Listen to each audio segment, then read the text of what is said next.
Goops, good to have you on Offside View, mate. Thanks, mate. How have you been?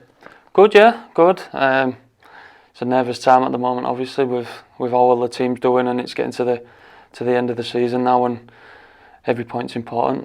It's been difficult, but now I'm looking forward to it, and hopefully we can become a Premier League team this year. Yeah. So how was lockdown? It was difficult. I think you know yourself, training on your own, it can be difficult. Not having that end goal at the end of every week to go and play, it is difficult. But you've got to get your head around it. We knew at some point we was going to come back and have to start pretty quickly, maybe 2 or 3 weeks training. So I think on the whole, as a group, we come together and decided that we'd carry on training as we was, but alone. And the lads come back in good shape, to be fair. And yeah, you've got to look after yourself. But I also seen it as a good chance to spend some time with my family. Yeah. Enjoy being a dad. Obviously, I've got my little girls too, and my little boy's coming on 6 months now, and I didn't get to see them much in the early parts of their life with football and work. So yeah, I enjoyed that side of it a lot. But your partner's happy that she got a bit of help as well. No, she was, yeah. But I think you build a lot more respect, even more respect than you've already had from when you see how hard it is every single day with the kids. They really are amazing, and yeah, it's not for me, this full-time dad anyway. I like the hotel stays and stuff like that, but no, yeah, really enjoyed it with the kids and got a newfound respect for women, definitely, and mums. Yeah. During lockdown, in terms of training, how did that come about? How did the physio explain how to train?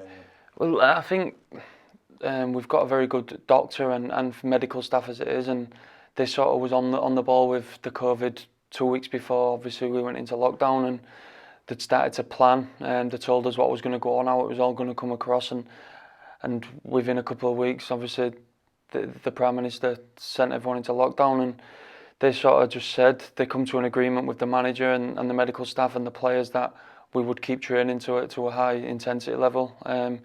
Spoke to other lads from other teams, they maybe got 10 days off, 2 weeks off, but I think our aim was to keep fit and to keep going, and hopefully that pays dividends.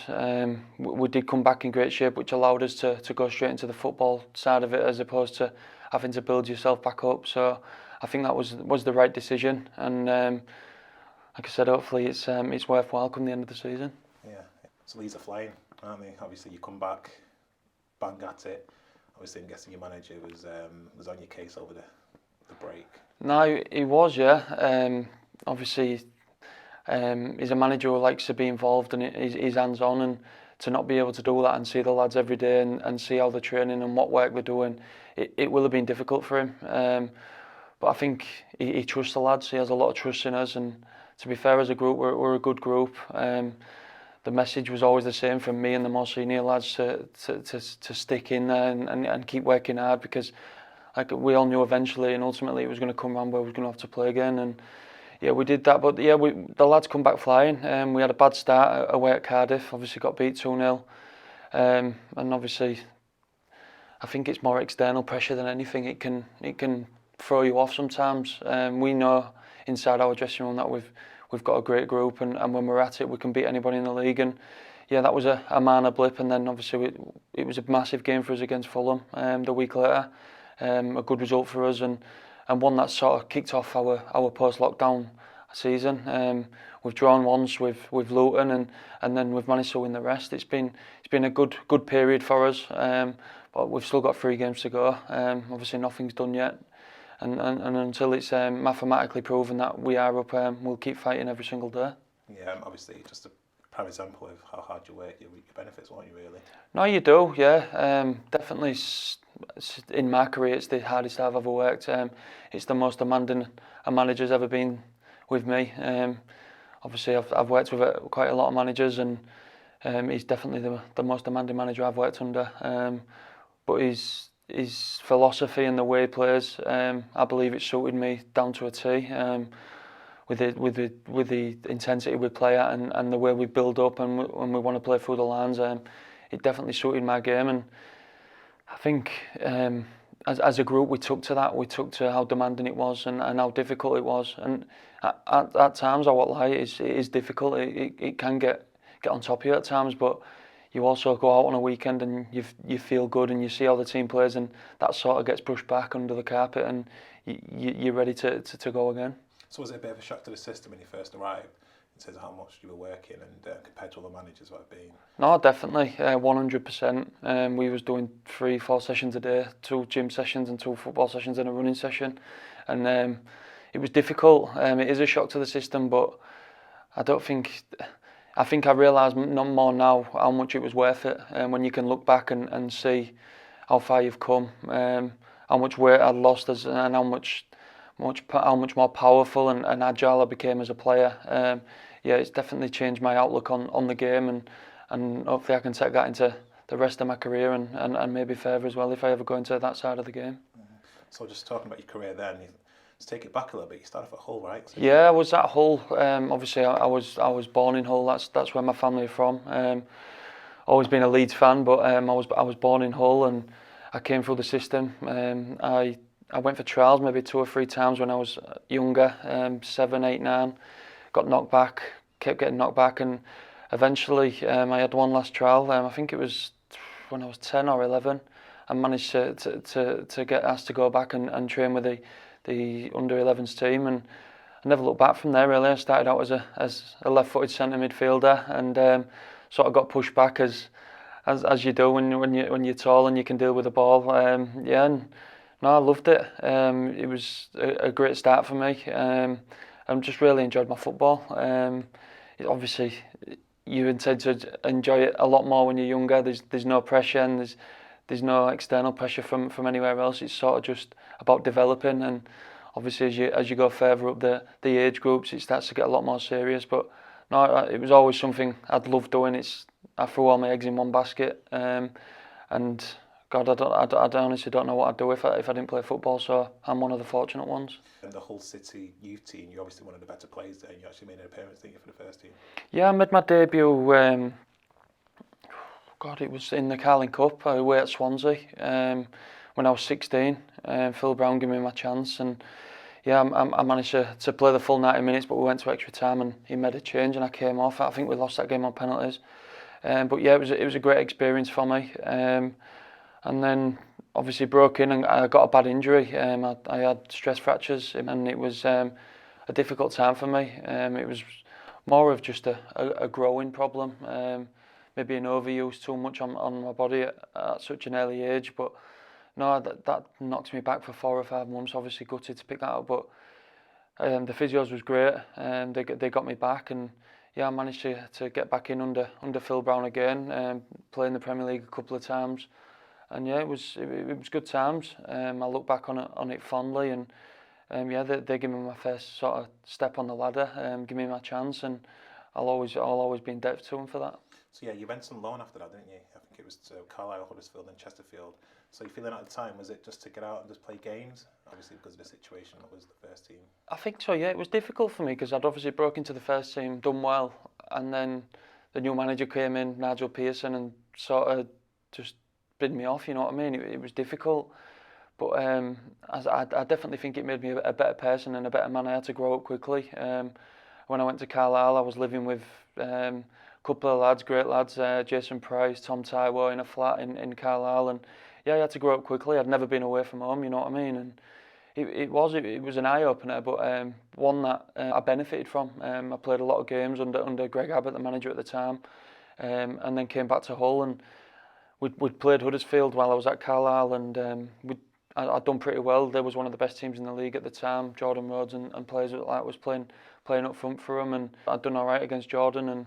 And the following season, Lee Clark had come in for me, and the Huddersfield manager, and I went on loan there for 6 months.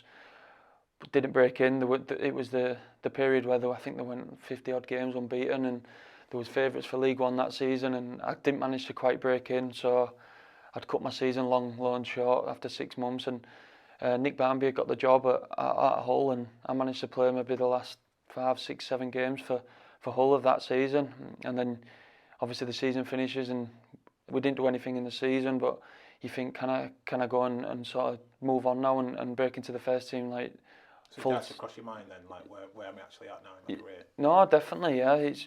It was more when Steve got the job, Steve Bruce.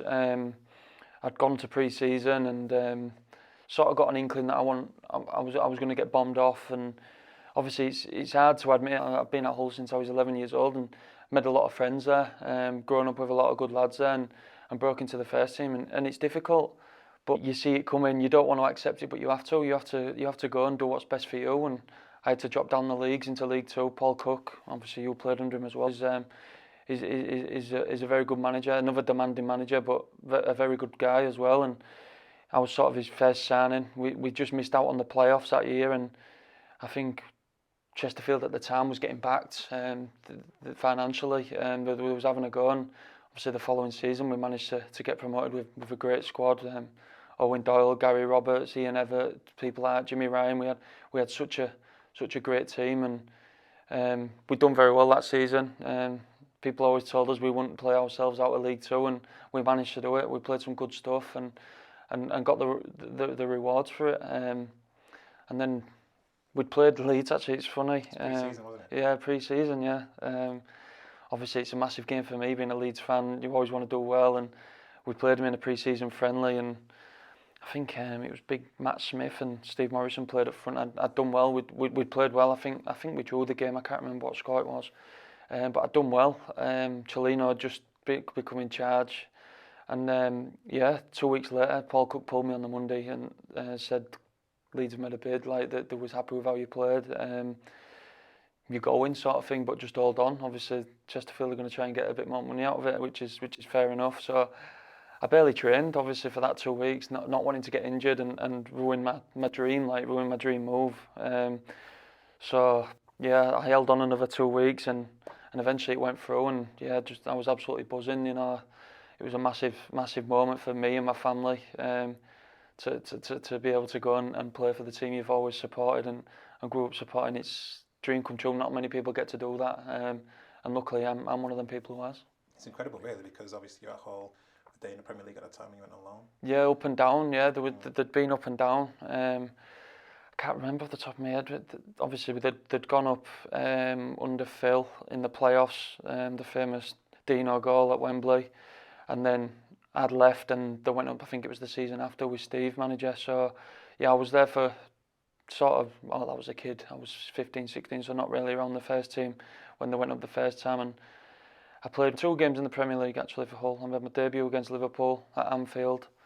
Sort of threw in at the deep end, but like I said, you can have it in sink or swim. And yeah, I think Torres scored that trick. We got beat 6-0, and that can make or break you. And I looked at it as a positive. What other lads at 18 years old can play in the Premier League?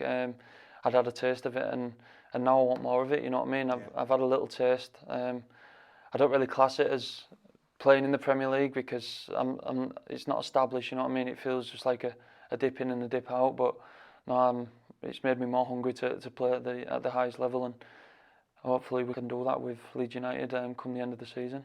Just goes to show, obviously, because a lot of players who are in Premier League sides, especially young ones, they do go out on loan to the likes of the Chesterfields and the Carlisles. So you signing for Chesterfield wasn't really a downgrade because you really be going on loan to those type of clubs anyway. And obviously you took your chance at Chesterfield, and look at you now, you're in Leeds United, and obviously I don't want to say it just in case. There's a good chance.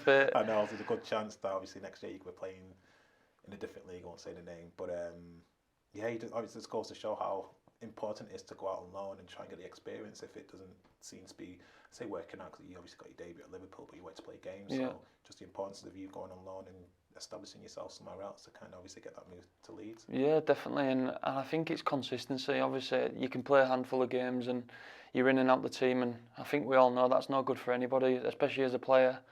You feel yourself you need to play 20, 30, 40 games to really establish yourself. And consistency is key in anything, whether it's training or whether it's playing. You need that run of games, and to not be getting that, I took it upon myself to go out on loan and do that. And I'd still educate the lads now, the younger lads, to go and do that, because it was the best thing that ever happened to me. Like I said, I had to grow up quickly. I had to move away from home and sort of fend for myself. Obviously, I had good pros around me at these clubs I was going to be there, to lean on, and I always used to try and hang on to someone who sort of carried himself the right way and did the right things. And and I think that helped me. And I'd like to think I'm that sort of person for the kids coming through now at Leeds. But yeah, to go out on loan is massive. To go play men's football with 3 important points riding on it every single week, you can't replicate that playing in under 23s or academy football. The fan base Leeds have got is incredible, isn't it? It is. It's unbelievable. I've been in the stands when I was a kid, and to be able to be out there, it's humbling, and you have to pinch yourself. Speaking about it now, that you get goose pimples like because they're not there right now as we speak, and it has been difficult, and I know it's been difficult for them. But me as a fan and a captain to be able to take this club back to where it belongs would be the pinnacle of my career. It'd be all I've ever wanted, and to be able to do that and to be given the chance by this great club, it'd be unbelievable. You talk about last year, don't want to go all the way back, but the playoffs, obviously you were unfortunate not to make obviously Derby beat you, but to maintain that level of intensity for games, and obviously you're in a similar position now, probably better. Yeah. How important is that? How in terms of the mindset and obviously the focus you guys have had to do over this past year? Obviously, you've got to be physically strong, but we know that winning the championship it's mentally demanding. It is. There's games Saturday, Tuesday, and you can go on runs, you can go on brilliant runs, but you can go on bad runs and lose a few games. And as a group and as a change room, you've got to come together. You've got to stick together and believe in what you're doing. And that's one thing we've done as a group. And I think the manager has instilled that into us as well. Our mentality is so strong this year, especially after the what happened last year and the heartache of last season. We come together as a group and we wanted to go again. And I think the manager's seen that, and I think that was a big part of him staying. There was a lot of rumours that he was going to leave and that he was done, but I think he's seen how much it hurt the group, and sort of how far we'd come and how far we could go. And obviously, I don't want to tempt fate and things like that because we ain't done the job yet, and we've got to get the job done. But I think he's seen the fight in the lads after that game and how much it hurt us, and I think that sort of twisted his arm to stay for another year and go again. So obviously now you're playing amazing, and you're now in Scotland international. Yeah, obviously I'd played at the 17s and 19s as a kid, and then obviously not heard anything. They never played in the 21s or anything like that, and I managed to make my full debut against Russia in the qualifiers. Steve Clark gave me a call and said that I was part of his plans, and yeah, it was brilliant. Enjoyed it, playing with unbelievable players, Andy Robertson, Scott McTominay, people like that. The good lads, but they're unbelievable players doing it at the highest level. And yeah, it was a dream come true for me. Obviously, I was born in England, but my family and my dad's father and late father, he was born and bred in Scotland, so I have Scottish heritage there. And yeah, it was a proud day for me and my family. You've been on an incredible journey in your career. Just to prove, obviously, you've gone down the leagues and you've worked way up, and even you're in Scotland international. You played against some top players, I'm guessing. Who would you say is the best player you've played against? Back then, when I made my debut in the Premier League, I'd probably say Fernando Torres. He was unbelievable. But latest, Kevin De Bruyne. Really? Manchester City was unbelievable. He made it, even running, he makes it look so easy. My worst type of player who make it look so easy, but the way he dealt with the ball in tight situations, his awareness and how he exploited the space, unbelievable. But to see it and to play against it, you can always learn from that. Obviously, it was a tough game for us. I think we got beat 3-4-0, but it's a learning experience. Same as last year in the playoff semi. You can let it get to you, or you can learn from it. And I think if you learn from it, you can sort of come to terms with it and brush it under the carpet. But if you just leave it there and don't try again, then giving up, you'll get nowhere giving up. Don't want to tempt fate, but there's a good chance you'll be playing against De Bruyne next year. Well, it could be in the cup, so I won't say why you. That'd be lovely. 3 games to go. Hopefully we can finish the job. The boys are going to do everything they can to do that. And hopefully next time I speak to you, we will be a Premier League team. But there's a long way to go yet. Just touching on mental health, how important is it for footballers, and not just footballers, but people out there, just to just try and speak up and just to speak to someone if they're going through some difficult times? No, it is. It's massive, and there's been a stigma around it for so long, and it's. I'd like to think if I was struggling myself, I'd like to. I know I've got people who I can go speak to, but that's not the same for everybody. Some people deal with it in different ways, and that's why it's such a difficult topic to speak about, because people deal with it in different ways. Some know they can go see, I don't know whether it's parents, teammates, and some would rather just suffer in silence and I don't know, sort of be this macho man, and it's difficult. It is difficult. But getting those conversations started and telling people how you feel it breaks down them walls, and it's only going to benefit yourself. I'm one, to be fair, if I was to really need help and feel I was struggling, I would go speak to somebody. I have that support network there where I could go speak to, and I'm lucky, not everybody has that. And anything can trigger it. Bad results, social media, external pressures, family life, anything, and that's what it is. I'd really urge people to go and have them conversations and sort of just air your problems, because it does get easier. Yeah, Keith, it's great to have you on Offside View. Appreciate it, mate. Top man, cheers, pal. Thank you. Cheers, mate.